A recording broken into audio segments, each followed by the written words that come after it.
शुक्रवारी म्हणजेच 4 नोव्हेंबर 2016 ला दाखवण्यात आलेल्या काहे दिया परदेस या कार्यक्रमामध्ये गौरीची आजी गौरीच्या आईला सांगते, निशाने जी काही घराबाबत अफरातफर केलीये हे नचिकेतला तुझ्या मार्फत कळू दे। गौरीची आई नचिकेतला कॉल करते आणि घरी लवकर ये, जेणेकरून तुझ्यासोबत महत्त्वाच्या विषयावरती बोलता येईल। नचिकेत घरी येणारच असतो तितक्यात निशाचा कॉल येतो।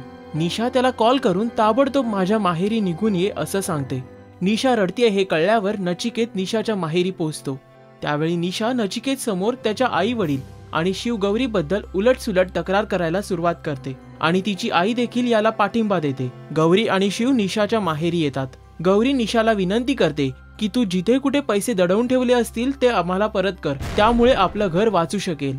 मात्र निशा तिला सांगते, माझ्याकडे एकही पैसा नाहीये, उलट माझीच फसवणूक झालीये। तेव्हा नचिकेत खात्री पटवून देण्यासाठी दोघांना कपाट उघडून दाखवतो। तसंच ज्यावेळी तो उशी खाली फेकतो तेव्हा क्षणासाठी निशा आणि तिच्या आईच्या पायाखालची जमीनच सरकते, कारण सर्वच रोख रक्कम उशीत लपवून ठेवलेली असते। त्याच वेळी निशा सर्वांचे लक्ष उशीपासून विचलित होण्यासाठी मी ट्रेन खाली जीव देते असा कांगावा सुरू करते।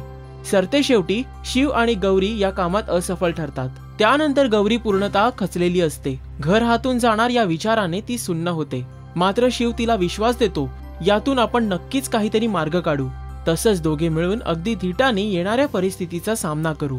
काहे दिया परदेस या मालिकेचे एपिसोड अपडेट्स जाणून घेण्यासाठी पहा राजश्री मराठी।